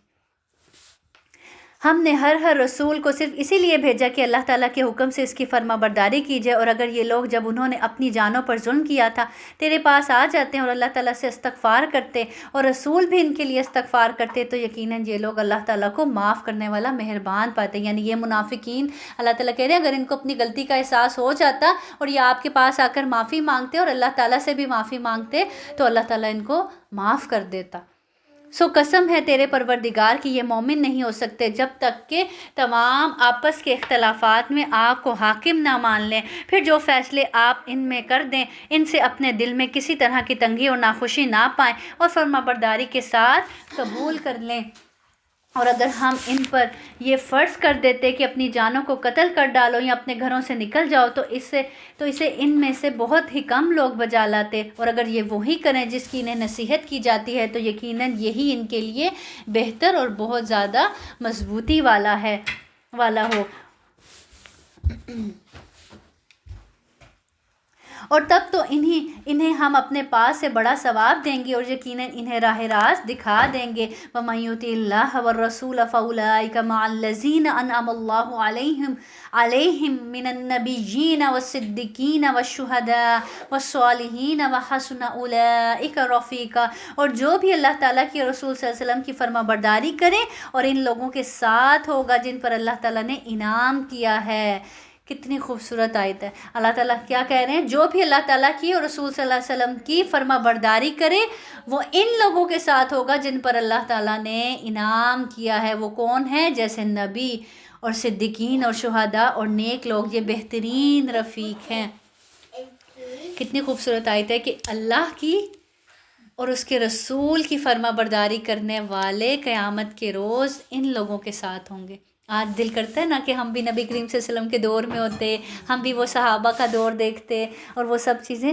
تو اللہ تعالیٰ نے کتنا خوبصورت حل دے دیا، تم اللہ اور اس کے رسول کی اطاعت کرو، قیامت کے روز تم انہی کے ساتھ ہوگے۔ اور صحابہ کے بارے میں آتا ہے کہ صحابہ اس آیت کو سن کر اتنا خوش ہوئے تھے کیونکہ وہ چاہتے تھے، آپ سے ہم سے کہا کرتے تھے کہ اللہ تعالیٰ جیسے ہم دنیا میں تو آپ کے ساتھ ہیں نا، آپ کے ساتھ اٹھتے بیٹھتے ہیں، لیکن ہمارا دل کرتا ہے ہم جنت میں آپ کے ساتھ ہوں۔ وہ کیسے ہو سکتے ہیں؟ آپ تو اللہ کے پیغمبر ہیں، آپ کا کہاں عالی شان مقام ہوگا اور ہم تو اس مقام تک نہیں پہنچ سکتے۔ تو اللہ تعالیٰ نے یہ آیت نازل فرمائی کہ دیکھو اگر تم اللہ اور اس کے رسول کی فرما برداری کرنے والے ہو نا تو تم بھی انہی لوگوں کے ساتھ ہوگے۔ یہ فضل اللہ تعالیٰ کی طرف سے ہے اور کافی اللہ تعالیٰ جاننے والا۔ اے مسلمانوں، اپنے بچاؤ کا سامان لے لو، پھر گروہ گروہ بن کر کوچ کرو یا سب کے سب اکٹھے ہو کر نکل کھڑے ہو، اور یقیناً تم میں بعض وہ بھی ہیں جو پسو پیش کرتے ہیں، یعنی جہاد میں جانے سے کیا کرتے ہیں؟ گریز کرتے ہیں۔ پھر اگر وہ تمہیں کوئی نقصان ہوتا تو وہ کہتے کہ اللہ تعالیٰ نے مجھ پر بڑا فضل کیا ہے، میں ان کے ساتھ موجود نہ تھا۔ وہی منافقوں والی بات نا جو کل بھی ہم نے پڑھی تھی۔ اور اگر تمہیں اللہ تعالیٰ کا کوئی فضل مل جائے تو اس کی طرح کہ گویا کہ تم میں ان میں کبھی دوستی نہیں تھی۔ پھر اللہ تعالیٰ کہنا اگر اللہ تمہیں کوئی اپنا فضل دے دے تو ایسے جل جاتے ہیں جیسے کوئی رشتہ ہی نہیں تھا تمہارا، ان سے کوئی دوستی نہیں تھی۔ کہتے ہیں کاش میں بھی ان کے ہمراہ ہوتا تو بڑی کامیابی کو پہنچتا۔ بس جو لوگ دنیا کی زندگی کو آخرت کے بدلے بیچ چکے ہیں انہیں اللہ تعالیٰ کی راہ میں جہاد کرنا چاہیے، اور جو شخص اللہ تعالیٰ کی راہ میں جہاد کرتے ہوئے شہادت پا لے یا غالب آ جائے یقیناً ہم اسے بہت بڑا ثواب عنایت فرمائیں گے۔ بھلا کیا وجہ ہے کہ تم اللہ کی راہ میں اور ان ناتواں مردوں اور عورتوں اور ننھے بچوں کو کے چھٹکارے کے لیے جہاد نہ کرو؟ اللہ تعالیٰ کہہ رہے ہیں کیا ہو گیا تمہیں، اور کیا بات ہے تمہیں کہ تم عورتوں مردوں اور ننھے بچوں کے چھٹکارے کے لیے جہاد کے لیے نہیں نکلتے؟ یہاں پہ ان لوگوں کا ذکر کیا جا رہا ہے، یعنی ظالموں کی بستی سے مراد یہاں پہ کیا ہے؟ مکہ ہے۔ اور ہجرت کے بعد وہاں جو باقی لوگ رہ گئے تھے نا، جیسے خاص طور پر بوڑھے بزرگ بچے عورتیں اور وہ کفار ان پر ظلم و ستم کر رہے تھے، تو یہاں اللہ تعالیٰ کہہ رہے ہیں تمہیں کیا بات ہے کہ تم ان سے جہاد کے لیے کوشش ہی نہیں کرتے کہ اپنے مسلمان ان کمزوروں کو وہاں سے نکال سکو؟ جیسے آج دیکھیں فلسطین میں کتنے کمزور بچے کیسے تڑپ رہے ہیں، عورتیں کیسے بلبلا رہی ہیں، اسلامی ملک میں سے کوئی نکلنا ہی تو یہاں پہ اللہ تعالیٰ یہ دیکھیں شکوہ کر رہے ہیں نا کہ بھلا کیا وجہ ہے؟ اللہ تعالیٰ وجہ پوچھ رہے ہیں کہ بھلا کیا وجہ ہے کہ تم اللہ کی راہ میں ان ناتواں مردوں عورتوں اور ننھے بچوں کے چھٹکارے کے لیے جہاد ہی نہیں کر رہے؟ جو یوں دعائیں کرتے ہیں. جب بھی میں یہ آیت آج کل میں پڑھتی ہوں نا تو مجھے وہی سین آنکھوں کے آگے آتا ہے کہ جو اب فلسطین میں حالات چل رہے تھے نا، اب تو الحمدللہ تھوڑی بہتری کی طرف آئے ہیں. اور یہ سارے ملک اگر اکٹھے ہو جاتے ہاں ہیں جی اسلامک سارے جی جاتے ساتھ ان کا رہتے تو جیت ان کی ہونی تھی. بالکل کوئی ہوا ہی نہیں ساتھ. بالکل.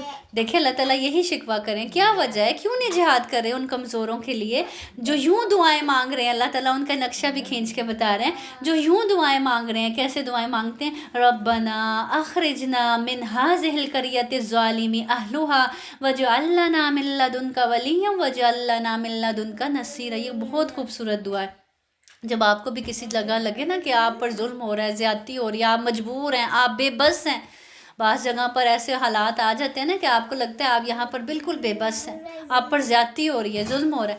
تو یہ دعا بہت خوبصورت ہے. اس کا مطلب کیا ہے؟ اے ہمارے پروردگار، ان ظالموں کی بستی سے ہمیں نجات دے دے اور ہمارے لیے خود اپنے پاس سے حمایتی مقرر کر دے. اللہ یہ نہیں ہم پر رحم کرتے، آپ اپنے پاس سے کوئی حمایتی بھیج دیں اور ہمارے لیے خاص اپنے پاس سے مددگار پیدا کر دیں.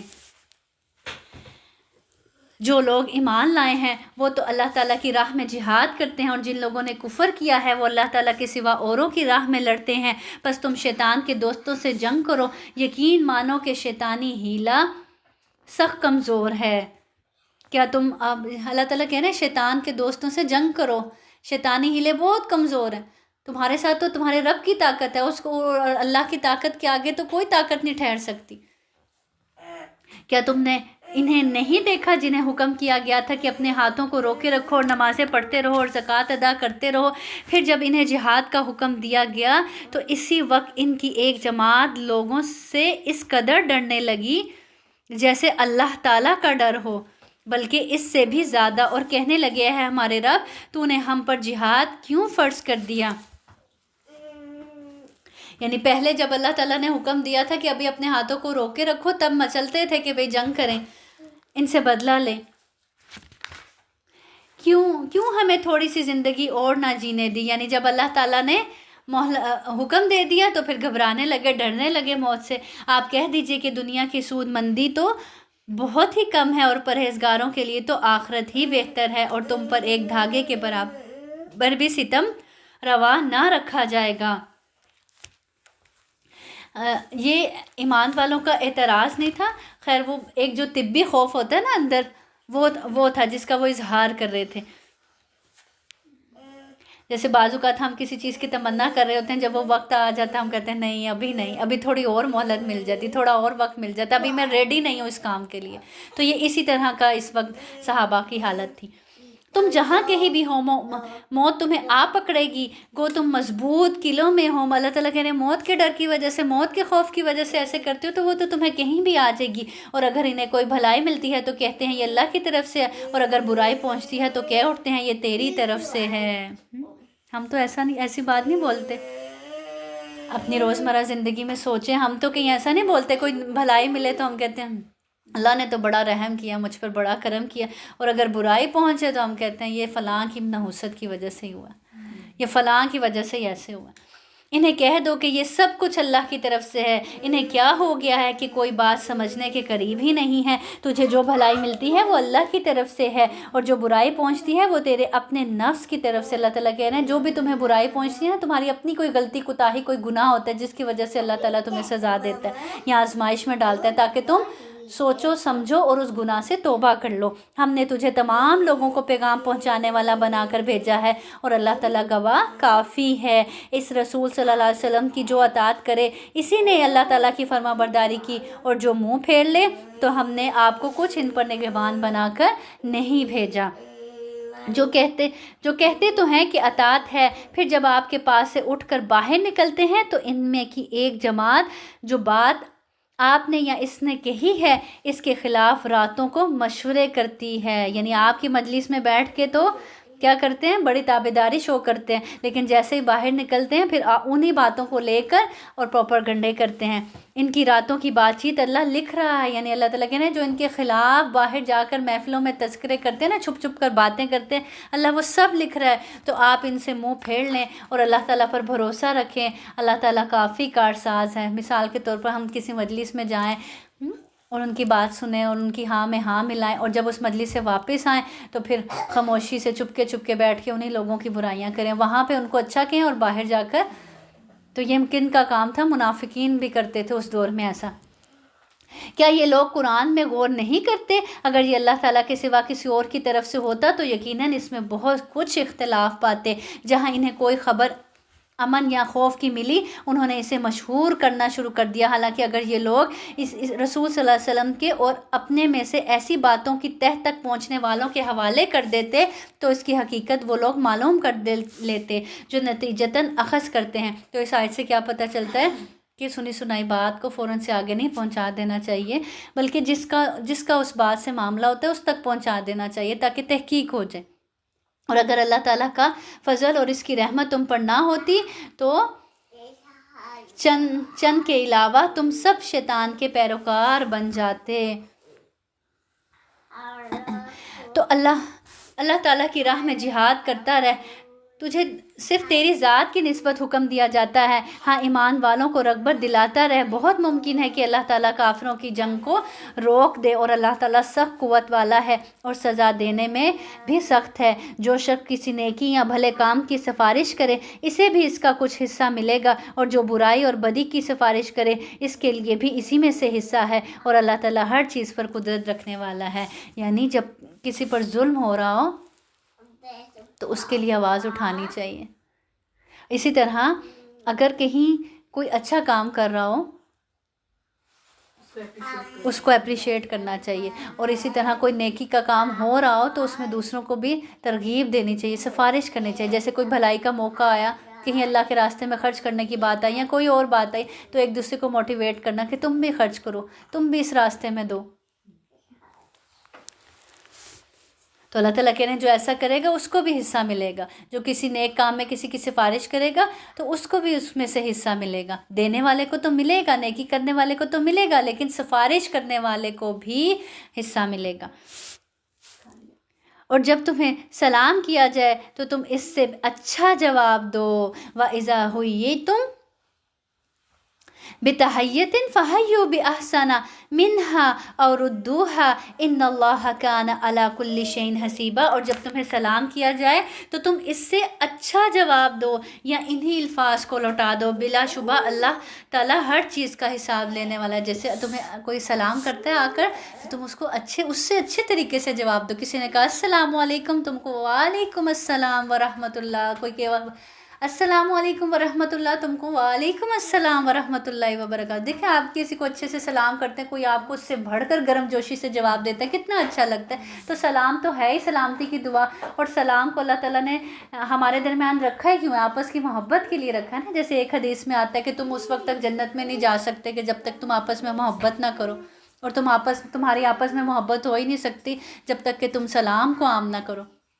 آپ کی کسی سے ناراضگی چل رہی ہے گھر میں بھی، آپ باہر گئے، باہر سے اندر آئے، آپ نے مسکرا کر سلام کیا، وہ ناراضگی دور ہوگی۔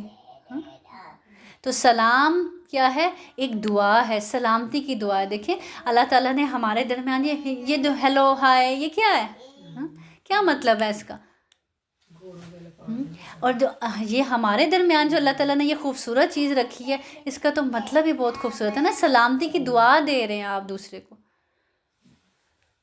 آپ سے سامنے ہیلو سے دوزخ ہے نا، ہاں جی بالکل، وہ ہیلو کہنا اتنا سخت گناہ ہے۔ جس کو ہیلو ہائے، ہاں یہ جب اس کی طرف آپ جائیں نا گہرائی میں جائیں تو یہ دوزخ کا لفظ ہے۔ بالکل، ان کافروں نے جانے اللہ نے ان کے لیے دوزخ بنائی ہے، تو یہ ہیلو اسی سے مشابہت رکھتا ہے۔ اس کو ہیلو کرنا، تو سلام کو بچوں کو بھی سلام ہی سکھانا چاہیے نا۔ 3 لوگوں کا ضامن اللہ ہے، اگر وہ زندہ رہے تو اللہ ان کے لیے کافی ہے، اور اگر وہ فوت ہو جائیں تو جنت میں جائیں گا۔ ان میں سے ایک وہ جو سلام کر کے اپنے گھر میں داخل ہوتا ہے۔ بعض اوقات ہم ہر جگہ سلام کر لیتے لیکن اپنے ہی گھر میں داخل ہو کر سلام نہیں کرتے۔ اور اسی طرح آتا ہے کہ حدیث میں کہ جب خالی گھر بھی بے شک آپ کا ہے، آپ اندر آتے ہیں تو آپ سلام کر کر آئیں۔ اللہ وہ ہے جس کے سوا کوئی معبود برحق نہیں، وہ تو سب کو یقیناً قیامت کے دن جمع کرے گا، جس کے آنے میں کوئی شک نہیں۔ اللہ تعالیٰ سے زیادہ سچی بات والا اور کون ہوگا؟ دیکھیں اللہ تعالیٰ چھوٹی چھوٹی بات کی بھی رہنمائی کر رہے ہیں نا۔ ہمیں کتنا برا لگتا ہے ہم کسی کو سلام کریں اور وہ آگے سے اچھا جواب نہ دے، تو اللہ تعالیٰ کہنے کوئی تمہیں سلام کرے تو اس سے بہترین اس کو جواب دو پلٹ کر۔ تمہیں کیا ہو گیا ہے کہ منافقوں کے بارے میں دو گروہ ہو رہے ہو؟ انہیں تو ان کے اعمال کی وجہ سے اللہ تعالیٰ نے اوندھا کر دیا ہے۔ اب کیا تم یہ منصوبے باندھ رہے ہو کہ اللہ تعالیٰ کے گمراہ کیے ہوں کو تم راہ راست پر لا کھڑا کرو؟ جسے اللہ تعالیٰ راہ بھلا دے تو ہرگز ان کے لیے کوئی راہ نہ پائے گا۔ ان کی تو چاہت ہے کہ جس طرح کہ کافر وہ ہیں تم بھی ان کی طرح کفر کرنے لگو اور پھر سب یکساں ہو جاؤ۔ یعنی خود کافر ہیں، وہ کیا تمنا کرتے ہیں تم سب بھی ایمان کو چھوڑ کر کفر اختیار کر لو۔ بس جب تک یہ حقیقت ہے انسان کی فطرت میں، انسان خود جس مذہب پر ہوتا ہے، جس عقیدے پر ہوتا ہے، انسان کہتا ہے اچھا دوسرا بھی اسی پر آ جائے، تو اچھائی بھلائی کی طرف سب کو اکٹھا کریں۔ بس جب تک یہ اسلام کی خاطر وطن نہ چھوڑیں، ان میں سے کسی کو حقیقی دوست نہ بناؤ۔ اللہ تعالیٰ نے شرط رکھ دی کہ اگر بے شک یہ ایمان کا دعویٰ کرے اور اگر یہ اللہ کے راستے میں جہاد نہیں کر رہے اور ہجرت نہیں کر رہے تو ان میں سے کسی کو اپنا دلی دوست مت بناؤ۔ تو اشارہ کن کی طرف ہے؟ منافقین کی طرف ہے، جو مدینہ سے ارد گرد پھیلے ہوئے تھے، مختلف قبائل سے تعلق رکھنے والے تھے اور مسلمانوں سے محبت کا اظہار کرتے تھے مگر عملی طور پر کافروں کا ساتھ دیتے تھے۔ تو اللہ تعالیٰ کہہ رہے ہیں ان کی بات کا یقین نہ کرو جب تک کہ یہ ہجرت کر کر تمہارے پاس نہ آ جائیں، ثبوت دینا کہ واقعی اللہ کے لیے سچے ایمان لانے والے ہیں۔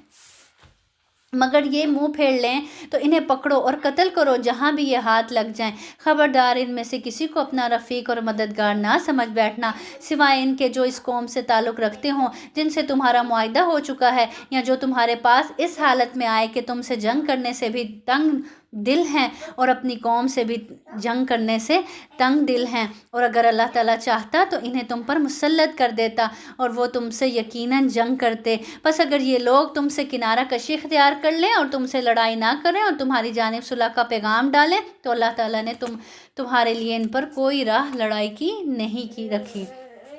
یعنی اگر سنور جائیں، اپنی اصلاح کر لیں تو تم پھر ان سے ہرگز نہ لڑو۔ تم کچھ اور لوگوں کو ایسا بھی پاؤ گے، یعنی یہاں بھی کن کا ذکر کیا جا رہا ہے؟ منافقین کا، جن کی بظاہر چاہت ہے کہ تم سے بھی امن میں رہیں اور اپنی قوم سے بھی امن میں رہیں، لیکن جب کبھی فتنہ انگیزی کی طرف لوٹائے جاتے ہیں تو اوندھے منہ اس میں ڈال دیے جاتے ہیں، یعنی مسلمانوں سے جنگ کرنے پر آمادہ ہو جاتے ہیں فوراً سے ہی۔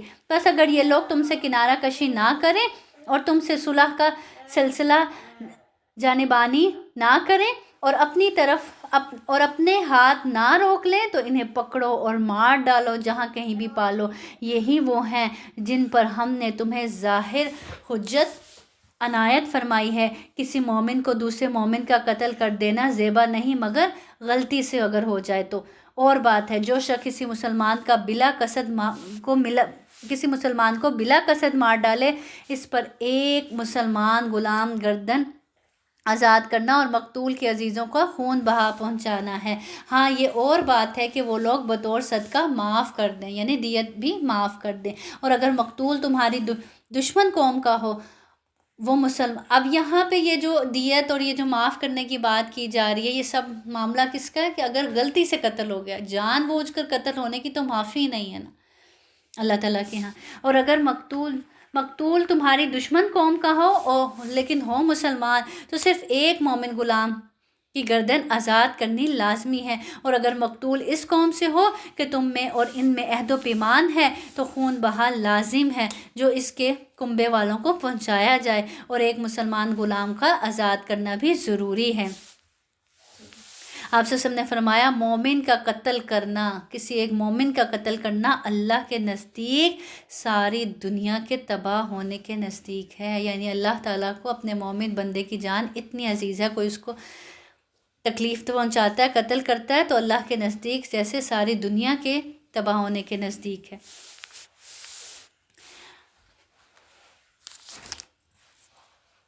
بس جو نہ پائے اس کے ذمہ 2 مہینے کے لگاتار روزے ہیں، یعنی جو غلام نہ پائے اللہ تعالیٰ سے بخشوانے کے لیے، اور اللہ تعالیٰ بخوبی جاننے والا اور حکمت والا ہے۔ یعنی یہ جو دنیا میں اللہ تعالیٰ نے ان گناہوں کی جو سزائیں رکھی ہیں وہ اس لیے ہیں کہ تم اللہ تعالیٰ سے اپنے آپ کو دنیا میں بخشوا سکو۔ اپنے اس گناہ کی معافی کروا سکو۔ جو کوئی کسی کو مومن کو قصداً قتل کر ڈالے، اس کی سزا دوزخ ہے جس میں وہ ہمیشہ رہیں گے، اس پر اللہ تعالیٰ کا غضب ہے۔ اب یہ وہ اس کی سزا بتائی جا رہی ہے جو قصداً ارادے کے ساتھ جان بوجھ کر کسی کو قتل کرتا ہے، کہ وہ کیا ہے، ہمیشہ جہنم میں رہے گا، اور اس پر اللہ کا غضب ہے، اسے اللہ تعالیٰ نے لعنت کی ہے اور اس کے لیے بڑا عذاب تیار رکھا ہے۔ کتنی زیادہ سزائیں ہیں، لعنت بھی، بڑا عذاب بھی، اللہ کا غضب بھی، دوزخ بھی۔ اے ایمان والو، جب تم اللہ کی راہ میں جا رہے ہو تو تحقیق کر لیا کرو، اور جو تم سے سلام علیک کرے تو اسے یہ نہ کہہ دو کہ تم ایمان والا نہیں، تم دنیاوی زندگی کے اسباب کی تلاش میں ہو تو اللہ تعالیٰ کے پاس بہت سی غنیمتیں ہیں، پہلے تم بھی ایسے ہی تھے، پھر اللہ تعالیٰ نے تم پر احسان کیا۔ یعنی پہلے اللہ تعالیٰ کہہ رہے ہیں تم بھی اپنا ایمان چھپاتے تھے نا، ظاہر نہیں کرتے تھے، لہٰذا تم ضرور تحقیق و تفتیش کر لیا کرو، بے شک اللہ تعالیٰ تمہارے اعمال سے باخبر ہے۔ حدیث میں آتا ہے کہ بعض صحابہ کسی علاقے سے گزرے جہاں ایک چرواہا بکریاں چرا رہا تھا، مسلمانوں کو دیکھ کر چرواہے نے ان کو سلام کیا۔ اب صحابہ نے سمجھا شاید وہ اپنی جان بچانے کے لیے ہمیں سلام کر کے اپنے آپ کو مسلمان ظاہر کر رہا ہے، اور تحقیق کے بغیر ہی انہوں نے اس کو کیا کیا، قتل کر ڈالا، اور بکریاں بطول مال غنیمت سمجھ کر حضور صلی اللہ علیہ وسلم کی خدمت میں حاضر ہو گئے، جس پر اللہ رب العزت نے یہ آیت نازل فرمائی کہ تم نے تحقیق کیوں نہ کی، اس سے پہلے تم بھی تو اپنے ایمان کو چھپایا کرتے تھے نا، ہو سکتا ہے وہ مسلمان ہو لیکن اپنی کسی مجبوری کی وجہ سے، اپنے خاندان کی وجہ سے اپنا ایمان ابھی چھپایا ہوا ہو۔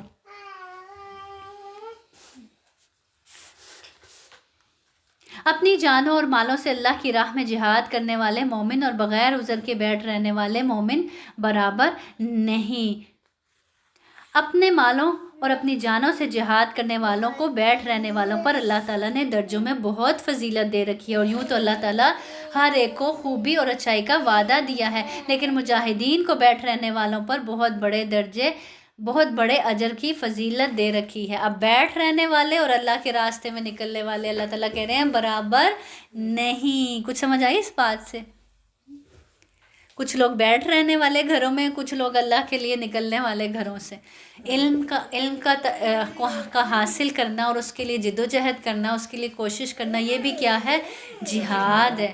تو آپ سب بھی کیا کرتے ہیں؟ جہاد کرتے ہیں۔ جہاد، یہ جو کوشش ہے، یہ جو اسٹرگل ہے، یہ جو آپ کر رہے ہیں اللہ کے راستے میں، یہ کیا ہے؟ جہاد ہے۔ تو اللہ تعالیٰ کہہ رہے ہیں جو اللہ کے راستے میں نکلتے ہیں جہاد کے لیے، اب وہ اور جو گھر میں بیٹھے ہیں مزے سے، دونوں برابر تو نہیں ہو سکتے نا اجر کے لحاظ سے۔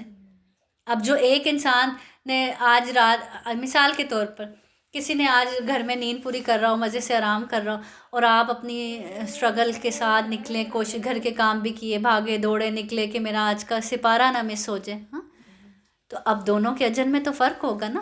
ایسا تو نہیں ہو سکتا کہ ان کے اور ان کے درجات اللہ کے ہاں ایک جیسے ہو جائیں، ان کی اور ان کی ویلیو اللہ کے ہاں ایک جیسی ہو جائے۔ تو اللہ تعالیٰ یہاں یہی کہہ رہے ہیں کہ بیٹھ رہنے والے اور نکلنے والوں میں کیا ہے؟ فرق ہے۔ کوشش نہ کرنے والے اور کوشش کرنے والوں میں اللہ کے ہاں فرق ہے۔ اپنی طرف سے مرتبے کی بھی اور بخشش کی بھی اور رحمت کی بھی، اور اللہ تعالیٰ بخشش کرنے والا، رحم کرنے والا ہے۔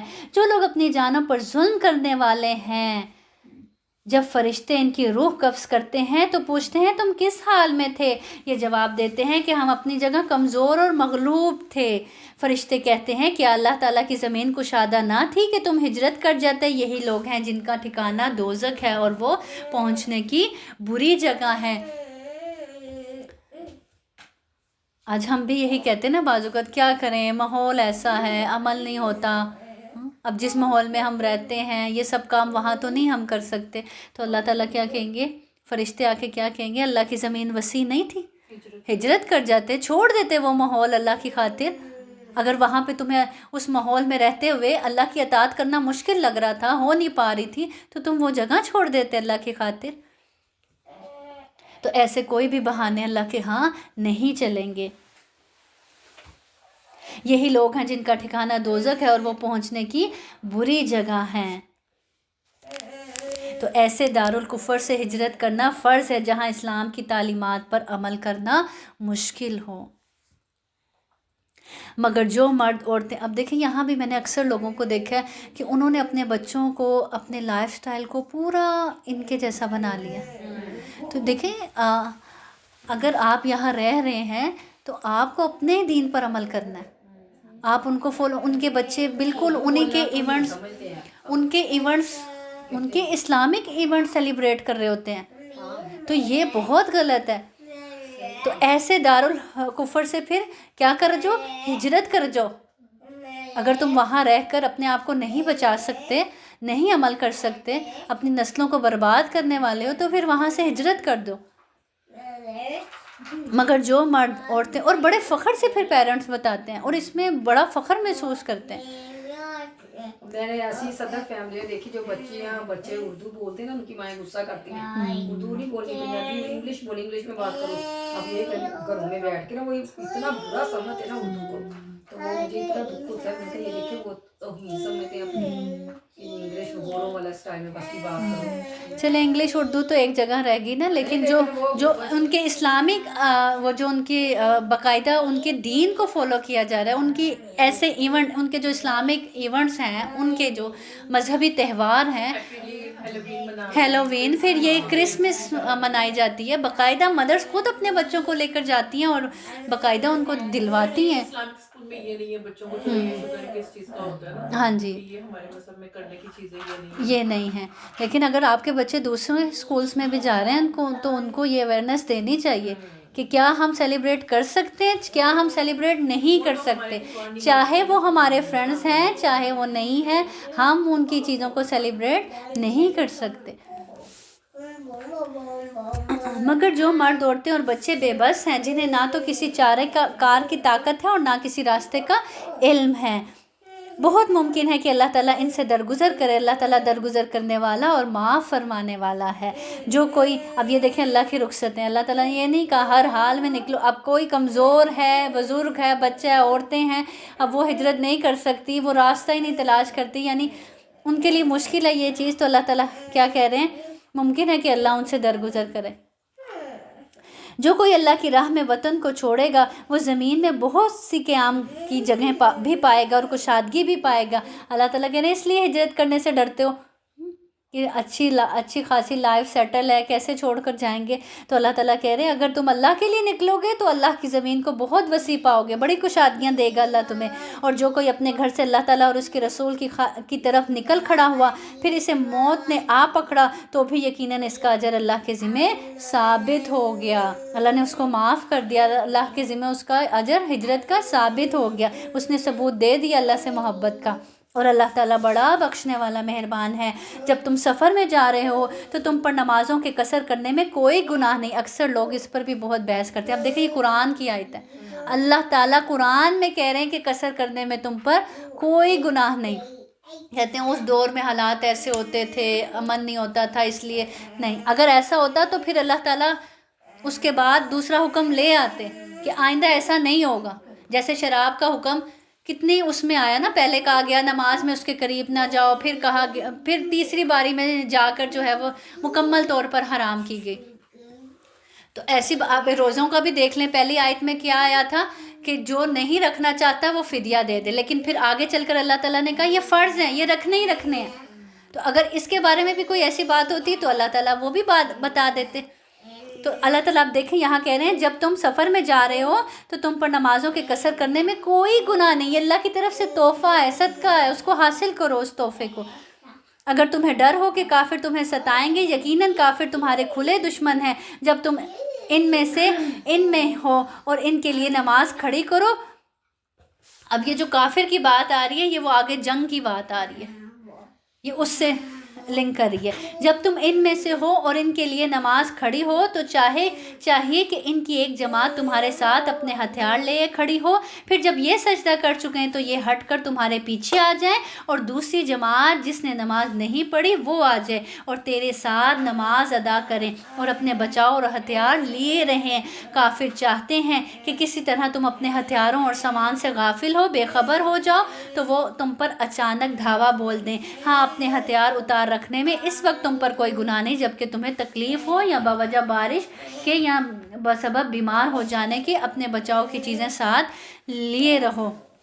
یقیناً اللہ تعالیٰ نے منکروں کے لیے ذلت کی مار تیار کر رکھی ہے۔ اب یہاں پہ کون سی نماز کس وقت نماز کا طریقہ بتایا جا رہا ہے، جنگ میں کس طرح سے نماز پڑھی جائے۔ جنگ میں بھی دشمن کی صف میں کھڑے ہیں، سامنے دشمن کھڑا ہے، دشمن کے مقابل کھڑے ہیں آپ صف کے اندر، اس وقت میں بھی نماز معاف نہیں ہے۔ تو دیکھیں عام حالات میں ہمیں نماز کیسے معاف ہو سکتی ہے؟ ہم بازار چلے گئے تھے، وہ نماز اب میری رہ گئی۔ اتنی چھوٹی چھوٹی چیزوں پر ہم اپنی نمازوں کو ضائع کر دیتے ہیں نا۔ تو دیکھیے اللہ تعالیٰ جنگ کے میدان میں دشمن سامنے کھڑا ہے، اس حالت میں نماز معاف نہیں ہے، تو پھر کس حالت میں نماز معاف ہو سکتی ہے؟ جو ہمارے چھوٹے چھوٹے عذر ہیں وہ عذر قابل وہ ہیں معافی۔ تو اس میں نماز کا طریقہ بتایا جا رہا ہے، جنگ کی حالت میں نماز کا طریقہ بتایا جا رہا ہے کہ ایک جماعت آپ کے پیچھے نماز پڑھے، پھر وہ چلی جائے اور دوسری آ جائے وہ آپ کے پیچھے نماز پڑھے، لیکن کیسے؟ ہتھیاروں کو اٹھائے ہوئے۔ تو بندہ مومن کسی بھی لمحے اپنے رب سے غافل نہیں ہوتا۔ یہ جو 5 وقت ملاقات ہے اللہ سے، وہ ہر حال میں کرتا ہی کرتا ہے، چاہے وہ جنگ کے میدان میں کیوں نہ کھڑا ہو۔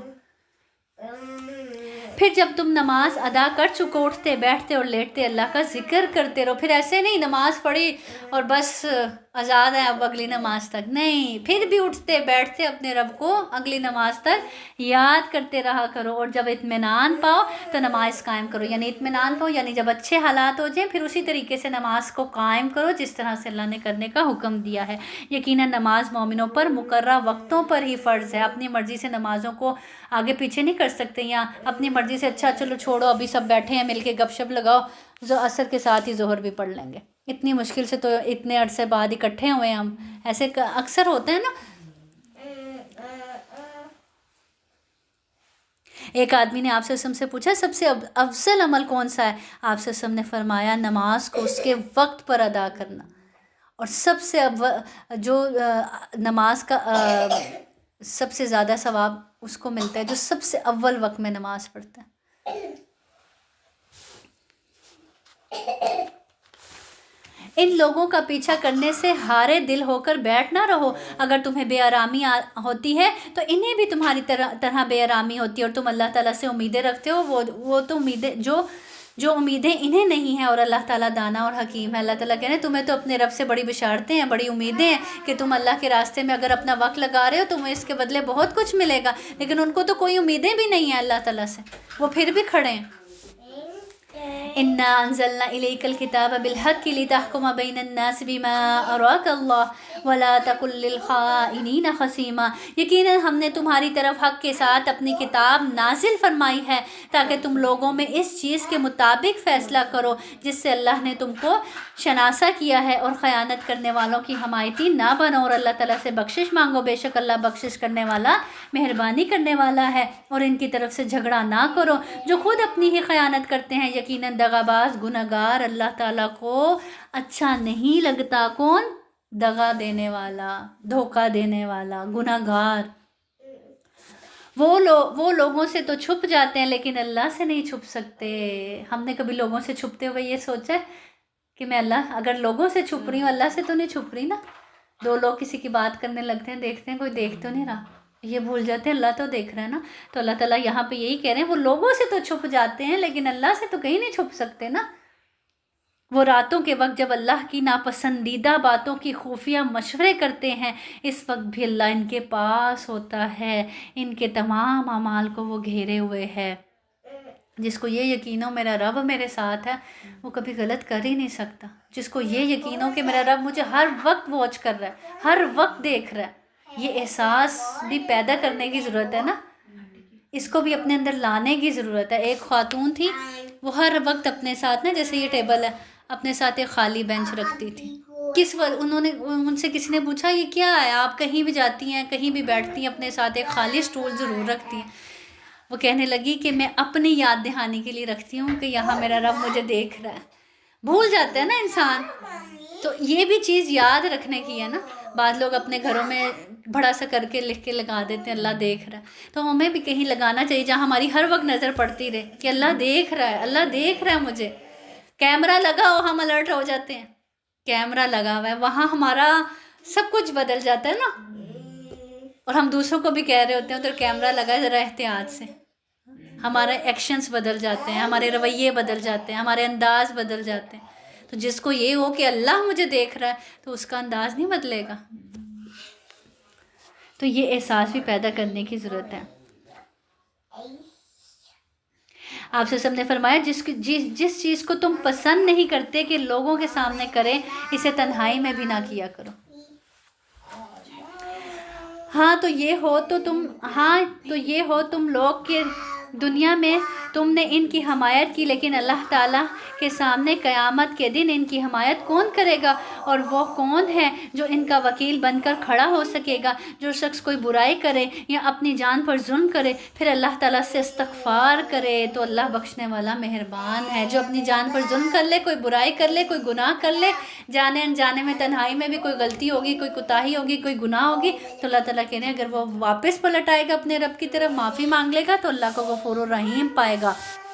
وَمَن يَكْسِبْ إِثْمًا فَإِنَّمَا يَكْسِبُهُ عَلَى نَفْسِهِ وَكَانَ اللَّهُ عَلِيمًا حَكِيمًا، اور جو گناہ کرتا ہے اس کا بوجھ اسی پر ہے، اور اللہ بخوبی جاننے والا اور پوری حکمت والا ہے۔ اور جو شخص کوئی گناہ یا خطا کر کے کسی بے گناہ پر تھوپ دے، اس نے بہت بڑا بہتان اٹھایا اور کھلا گناہ کیا۔ غلطی خود کی، تہمت کسی اور پر لگا دی، کام خود کر خراب کیا، تہمت کسی اور پر لگا دی، بہتان کسی اور پر لگا دیا۔ تو غلطی خود کر کر اس کا بلیم دوسروں پر نہیں ڈالنا چاہیے۔ اگر اللہ تعالیٰ کا فضل و رحم تجھ پر نہ ہوتا تو ان کی ایک جماعت نے تو تجھے بہکانے کا قصد کر ہی لیا تھا، مگر دراصل یہ اپنے آپ کو ہی گمراہ کرتے ہیں، یہ تیرا کچھ نہیں بگاڑ سکتے۔ اللہ تعالیٰ نے تجھ پر کتاب و حکمت اتاری ہے اور تجھے وہ سکھایا ہے جسے تو نہیں جانتا تھا، اور اللہ تعالیٰ کا تجھ پر بڑا بھاری فضل ہے۔